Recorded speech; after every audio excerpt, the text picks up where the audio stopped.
This video, I'm going to talk about making a grouped frequency histogram. We're also going to find relative frequency and cumulative frequency when we do this. So let's get started. I've gone ahead and put the data sets into my calculator to help me get started. To do that, go into Stat, Edit, and make sure that you type all the data into a single column. So I have 4 columns here for my 4 problems that I'm going to do. It makes your life easier if you sort the column of data before you get started, especially if you're going to try and count things by hand. So let's go ahead and show you how to do that. If you come into your stat menu, there's an option right there that says sort ascending, and we just do second L1 for list 1, and when I come back now here, then list 1 is sorted for me from lowest to highest value. I could go and manually count this, but it's easier for me to set up a histogram and let the computer calculate this for me. So the calculator do that calculation. So I'm going to go into second stat plot, turn these plots on here, and I'm going to choose a histogram here and go to my window, and I'm going to let my x min be my minimum x value. I chose my x max to be my one more than my maximum x value so that you can see the right side of the bar. It really doesn't matter that I put that extra one in there unless it forces the calculator to draw another class, which it shouldn't, because there should be no data over there, but you can just ignore that if it does.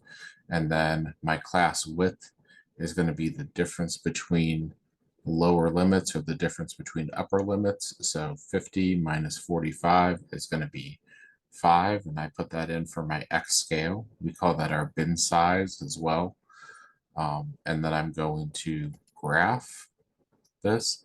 Make sure that you have all other functions turned off before you do this, so you don't get any functions over top of this. And I'm going to now trace right here, and I'm just going to follow along here, and this one has 5 things. I'm looking at this n value, and then I'm going to arrow to the right, and then I'm going to have 2, then I'm going to have 5, then I'm going to have 3,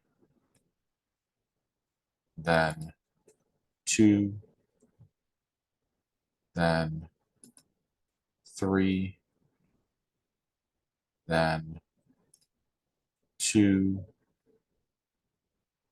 and then finally 3.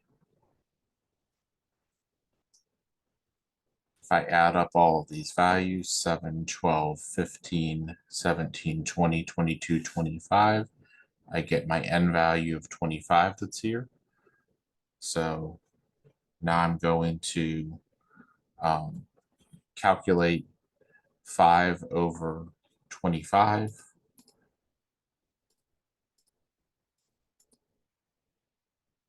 And that's 0.2.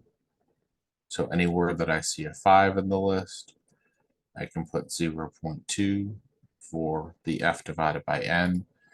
2 divided by 25 is going to be 0.08. So anywhere there's a 2 in the list, 0.08, 0.08, and 3 divided by 25 is going to be 0.12. Anywhere there's a 3 in the list, I can do that. All of these f divided by n's, if I add them together, should give me 1. And my sum, I'm just going to add 5 plus 2 is 7, plus 5 is 12, plus 3 is 15, plus 2 is 17, plus 3 is 20, plus 2 is 22, plus 3 is 25.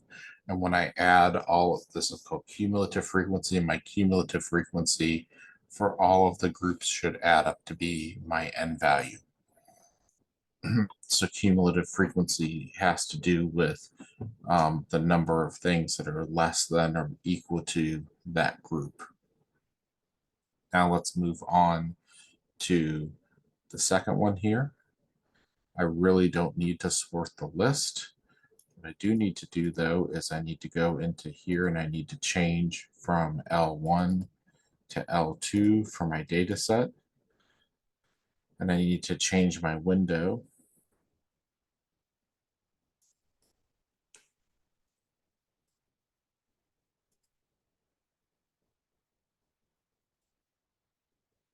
so that the lower bound now is 3. The upper bound now is, I'll say 10. And my bins are a size of 2. I'm going to graph that and trace here. And that's 3, 13. It's off the chart. 7 and 1. So that adds up to be 3, 16, 23, 24, which is what I have here. I have 2 by 12 is 24. Now let's look at if I have 3 divided by 24, it's going to give me 0.125. 13 divided by 24. It's going to be, and I'm going to round this to 3 decimal places, 0.542. 7 divided by 24. It's 0.292. And 1 divided by 24 is going to be 0.042. So it's going to be off just a little bit from adding up to 100% because of this rounding. But if I had written it as fractions, for instance, as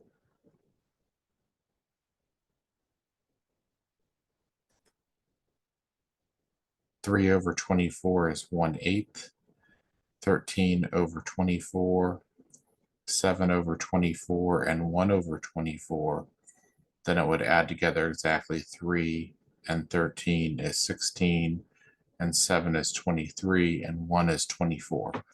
So be careful with your decimal approximations. That it's not always going to add up to be 1, but the fractions should always add up to be exactly 1.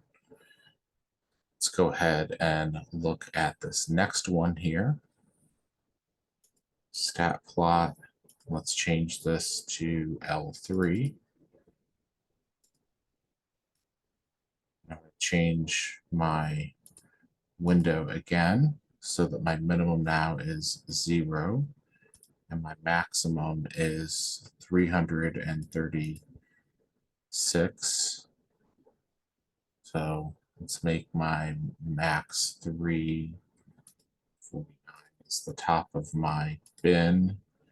And my scale, I'm going to go by 50s. And let's graph that. Trace. So that's 2. Then 4. 4, 4.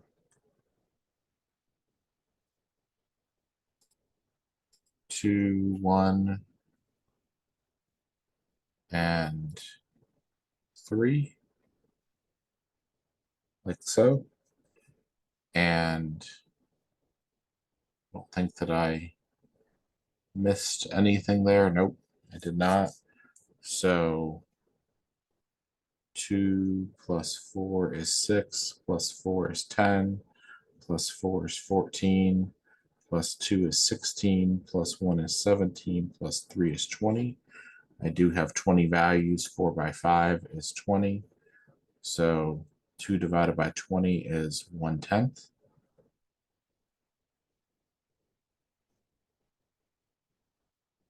1 divided by 20 is 0.05.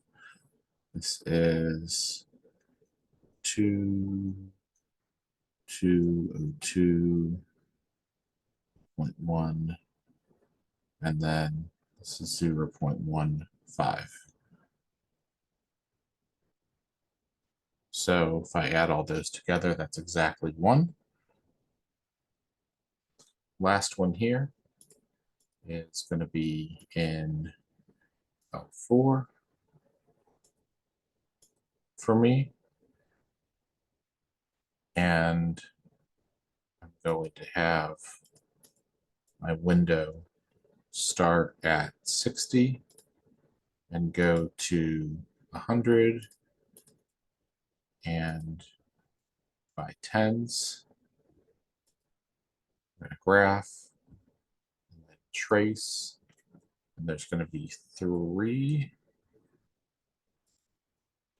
12, 7, and 2. This is 3, 15, 22, and 24. This is 2 by 12. It is 24. 3 divided by 24 is going to be 1/8. 12 divided by 24 is 1/2. 7 over 24. 2 over 24 is a 12th. So I'm just leaving those that way because the decimals are not going to add up exactly. And you can get the decimal approximations for those if you would like. There are other tools, other analysis tools that you can use to do the same thing. I may make another video in the future on these same problems and show you how to do them in Excel, and maybe another video that shows you how to do them with StatCrunch. The only difference with how I did it with the calculator and doing it by hand, since I did most of this by hand, is that by hand you'd actually have to manually sort them. You might even want to make a stem leaf plot to help you sort them. And then you would have to manually count and cross off from the list the ones that are in each group. So the calculator just helped you a little bit in getting your bins and counting how many were in each bin. Usually we are going to be using this data to make what's called a frequency histogram or a relative frequency histogram. Every once in a while we'll do a cumulative frequency histogram. So that is why we were interested in getting these 3 columns here: frequency, relative frequency, and cumulative frequency, and to get these bins because we will be using them to plot these histograms in the future. Okay, that's it for this video. Come back next time and we will talk about another type of data analysis.